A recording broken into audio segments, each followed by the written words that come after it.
Which conspiracy theory makes too much sense to be ignored? That the pants industry and the purse industry are working together to keep women's pockets small in order to force us to buy purses. Jokes on them, I use a backpack. You fell right into the jacket industry's trap. Dwayne Johnson and The Rock might be the same person. Color film was patented by Edward Raymond Turner in 1899. But the exact process was purposefully kept in the dark up until 1935. Because concerns how the public would demand color pictures in newspapers, as color pictures would be the norm. If you look up the history of newspaper color printing and the development of color film, you will see there are a lot of coincidences.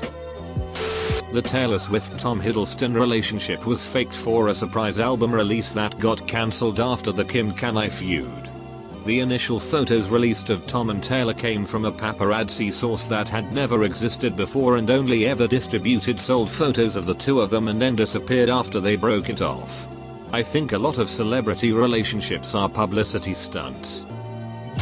Michael Jordan serving a suspension on the down low from the NBA when he went to baseball. The suspension being for gambling. I have my own follow-up conspiracy theory that Jordan's image means so much to modern American athletic storylines and narratives that the big media companies would never look into a story like this to confirm its veracity. Nor would they report on it in that case.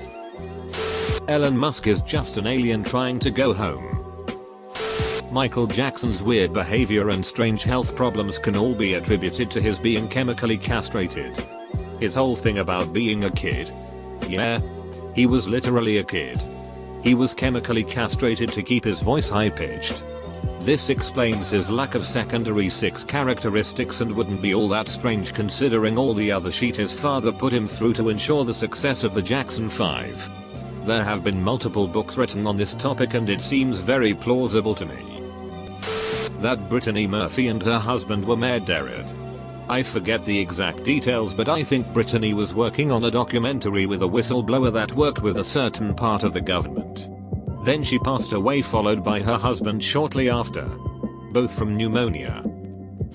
The Denver airport is actually a place for the president and other important people of society to go for a natural disaster, apocalyptic threat, nuclear attack threat, etc.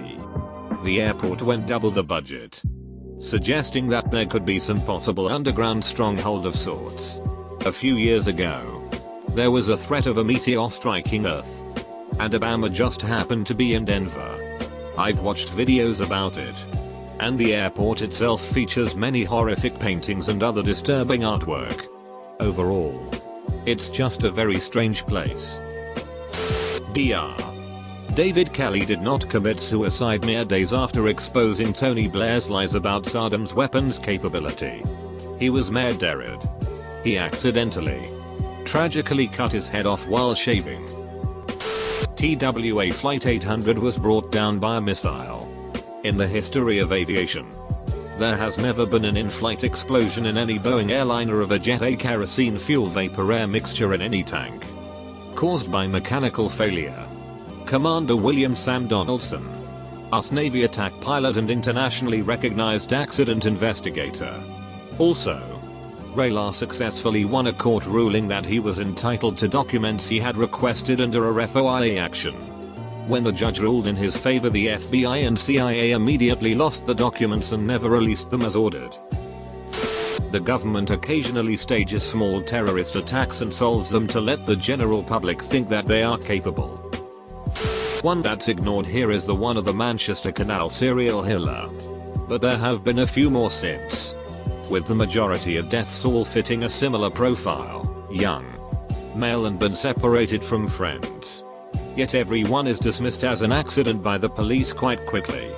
It's just very unusual. Too many people are dying along the canal for it to be normal. There are some disturbingly plausible theories about who actually killed JFK. The most convincing is that the mafia did it. Suge Knight stabbed Eazy-E with a syringe that had AIDS-infected blood, which in turn healed later. He pretty much admitted that he did it when he was on Jimmy Kimmel.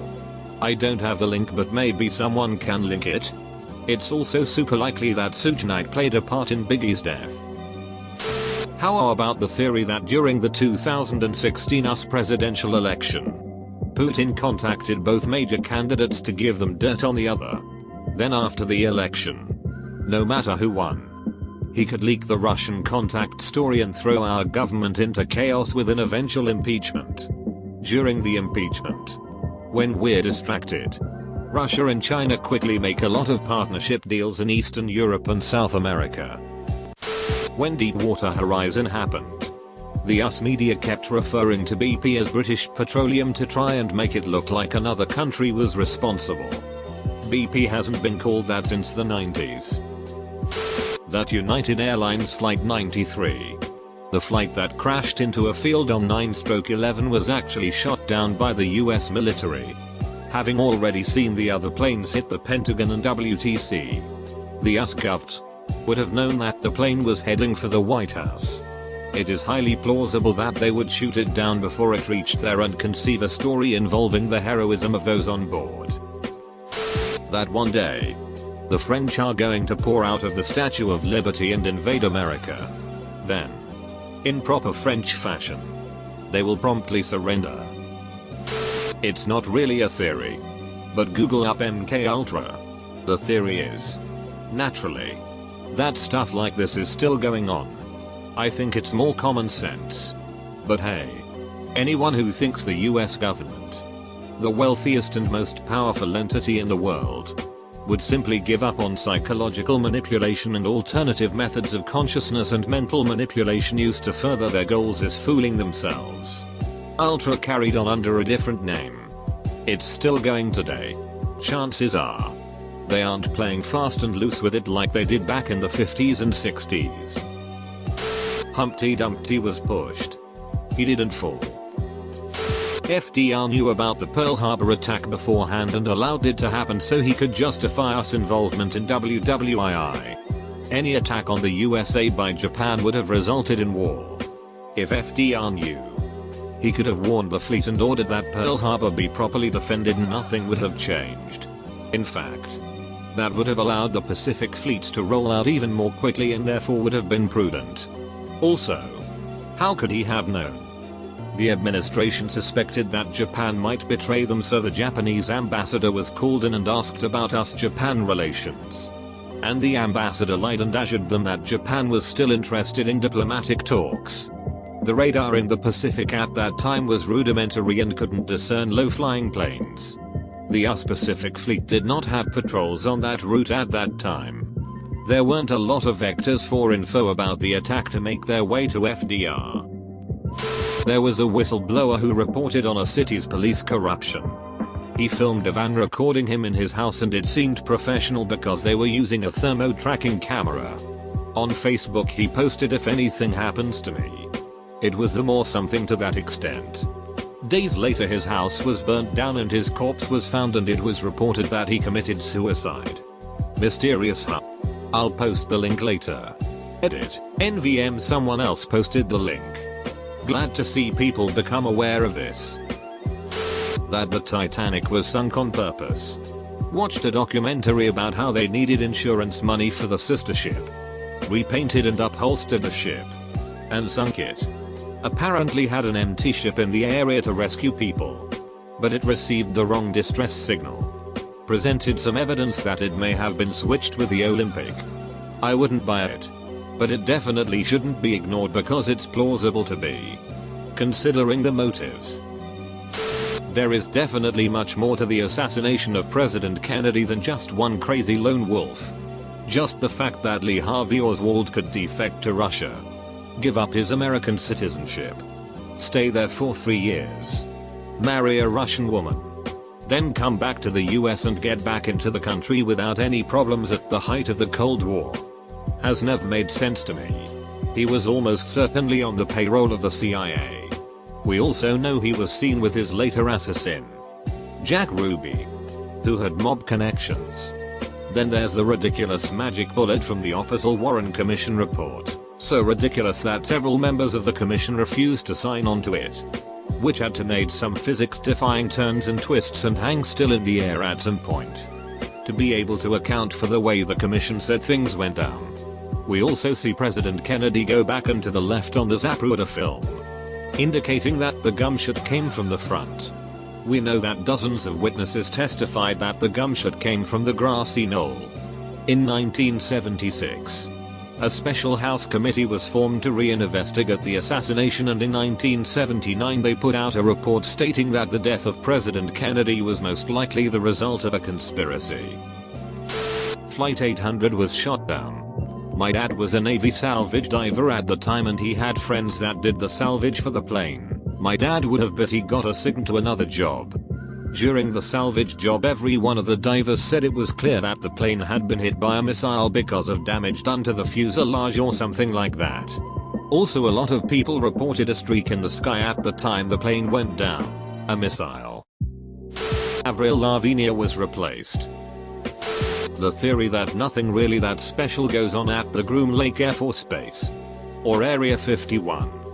The whole aliens thing is pretty coincidental. Of course the government doesn't want you knowing what they do. It is a secure base for secret testing. It's to protect secrets less from us and more from things like the USSR. The alien spacecraft seen around is just experimental craft being tested. And of course it's at night. Why would they want the spies to see it? The biggest thing is how the government declassifies things that come out of the base. The U-2 and the SR-71 came out of Area 51. It's no secret now. Where else do you test a supersonic spy plane? The government covers up lots of stuff, but Area 51 is no big deal. Edit. I definitely 100% do not work for the government. The fact every nation invaded since 2000 did not have a national bank run by the Rothschild family. And the only 3 remaining countries that don't are ones the everyone wants to get into. Edit. OP asked for things that sound like they make sense. I never said I believe it. Scaramuxy is an FBI informant. His Twitter posts from last year were against Trump and pro-gun control, but now he loves Trump. Dude got pinched on financial crimes and turned state's evidence. It explains him selling his business to become a glorified spokesperson for a president that last year he said he doesn't like. That Jill Dando, wiki, was on the verge of discovering a pedophile ring in and around the British Parliament and high society. Seemed insane at the time. Before someone randomly knocked on her door and shot her in the face. MK Ultra. Maybe it's not a conspiracy theory considering it's all pretty out in the open now, but it tends to muster a that can't be true response. Basically the US experimenting with LSD on its own citizens for interrogation purposes. The Challenger got the go-ahead for the launch, against the warnings of NASA's experts, because it was the same day as Reagan's State of the Union address, and he wanted to be able to say, "Today we put a teacher into space." Gorbachev used to time Soviet launches to important speeches, since they were not announced in advance. If they failed, he wouldn't mention anything. The South Park theory on the US government's involvement in 9/11 is honestly the one which makes the most sense to me. The government had zero involvement in 9/11, however. They spread the rumor they did in order to make everyone believe they had the capability to pull something of that magnitude off. I don't know if there's an official name to this theory, but the collective mind theory, the theory that everyone is connected at a deep subconscious level. There's tons of evidence to support this. The biggest piece being specific tools different civilizations developed completely independent of each other but are nearly exactly alike. Think about the wheel, the bow and arrow, systems of government, religions, even certain repeating language patterns, as well as cases of people knowing things they shouldn't know. Whether that be someone coming out of a coma fluent in a language they've never heard before or claims to precognition. Twins are also very good evidence for this, since they theorize the connection between twins is thinner so that they are able to tap into it easier and more directly. WhatsApp isn't encrypted and the government can read your messages on it. They say that they can't, so that people blatantly send clear messages on it so that it is easy for them to spy people and pick up on illegal activity. McDonald's patented a product called 100% beef. Now they can say their burgers have 100% beef in them. The oil industry intentionally keeping MPG of cars low. Over 70% of Earth's oil consumption is used for transportation. Even a small percentage rise in fuel economy would result in billions of dollars less in revenue. The theory that Google, being an American military company portrayed as a private firm for future control and data,